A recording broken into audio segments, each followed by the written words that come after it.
नमस्कार मित्रांनो, मी Mahesh Jadhav, multiplier company प्रतिनिधी। आज आपण पूर्णा तालुक्यामध्ये आलेलो आहोत। तर सर तुमचं नाव? माझं नाव कैलास गणेश शिंदे, राहणार बरबडी, तालुका पूर्णा, जिल्हा परभणी। बरं, तर यांच्या आपण ऊसाच्या प्लॉटवर आलेलो आहोत। हा प्लॉट मित्रांनो शेतकऱ्यांची मानसिकता बदलणारा प्लॉट आहे। कारण प्रत्येक शेतकऱ्यांची मानसिकता अशी बनलेली आहे की फक्त मल्टीप्लायर हे आपल्या हळद पिकाकरताच यूज केला जाते आणि त्याचे रिझल्ट फक्त हळदीसाठीच उपयोगात येतात। तर हा रिझल्ट असा आहे मित्रांनो, हा रिझल्ट पूर्ण मानसिकता शेतकऱ्यांची खोलून काढणारा व्हिडिओ आहे। तर हे काय आहे तर आपण शेतकऱ्यांच्याच तोंडून ऐकणार आहोत।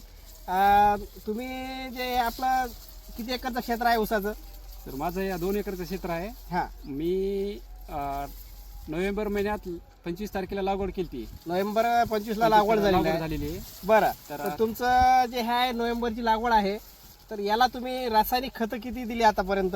रासायनिक खताचा डोस प्रत्येक वेळी 2 पोते म्हणलं तर 6 पोते झालेले आतापर्यंत। बरं, आणि 3 किलो आपला मल्टीप्लायर झालेला आहे। बरं, 3 किलो मल्टीप्लायर झाला। आणि फवारणीमध्ये वापर केला काय? फवारणीमध्ये अर्धा किलोचा केलेला नाही। बरं, तर तुम्हाला याच्यामध्ये रिझल्ट काय वाटले? कारण दरवर्षी तुमचं ऊसाचं पीक असते आणि यावर्षी तुम्ही ऊसाला मल्टीप्लायरचा वापर केला, तर तुम्हाला मागच्या वर्षी आणि या वर्षीच्या प्लॉटमध्ये काय त्या तुलनेत फरक वाटते? रिझल्ट 100% येईन वाटायले। कारण पहिल्यापेक्षा ऊसाची जाडी, पानाची ग्रोथ ही चांगली आहे आणि प्लॉट सुद्धा हिरवगार आहे सध्या।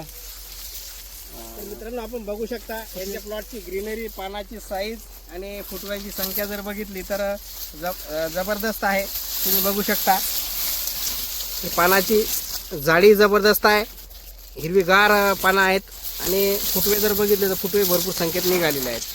तर यांच्याच भावांचा म्हणजे चुलत भावांचा दुसरा प्लॉट आहे आणि त्याची लागवड, त्या प्लॉटची लागवड कधीची आहे? ती 9 सप्टेंबर।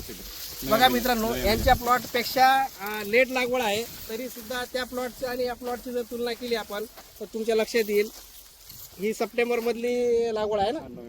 हां, ही सप्टेंबरमधली लागवड आहे आणि याला रासायनिक पद्धतीने या ऊसाची ट्रीटमेंट चालू आहे। या प्लॉटला जर पाहिलं तर हा 2 महिने लेट असून सुद्धा याची ग्रोथ बघा, त्याची ग्रोथ बघा आणि फुटव्याची संख्या, पानाची ग्रीनरी, सर्व गोष्टीमध्ये तुम्हाला बदल दिसून येईल। तर हाच रिझल्ट दाखवण्यासाठी मित्रांनो आपण या प्लॉटवर व्हिजिट दिली। तर शेतकऱ्यांची मानसिकता तोडणारा हा व्हिडिओ आहे, आपण सुरुवातीला सांगितलं। आणि बाजूलाच यांचाच प्लॉट आहे। तर हे सर तुमची लागवड कधीची आहे या प्लॉटची? ही लागवड डिसेंबर शेवटच्या 25 तारखेची। ही 25 डिसेंबरची लागवड आहे आणि या प्लॉटला सुद्धा मल्टीप्लायर किती वापर केला तुम्ही? एक वेळेस झालेला आहे। याला एक वेळेस मल्टीप्लायर वापर केलेला आहे। तर बघू शकता तुम्ही या प्लॉटची ग्रीनरी सुद्धा एकदम जबरदस्त आहे आणि ग्रोथ पण छान आहे, कारण डिसेंबरची लागवड आहे। तर त्या तुलनेत जबरदस्त प्लॉट आहेत यांचे। दोन्ही प्लॉट जर पाहिले तर जबरदस्त क्वालिटी आहे आणि त्यांच्याच बाजूचा जो प्लॉट आहे या प्लॉटमध्ये तुम्हाला डिफरन्स दिसून येते। म्हणायला काय हरकत नाही, मल्टीप्लायरचे एकदम ऊस पिकावर सुद्धा अप्रतिम आणि जबरदस्त रिझल्ट। तर धन्यवाद, हाच रिझल्ट दाखवण्यासाठी आपण या प्लॉटवर व्हिजिट दिली। धन्यवाद।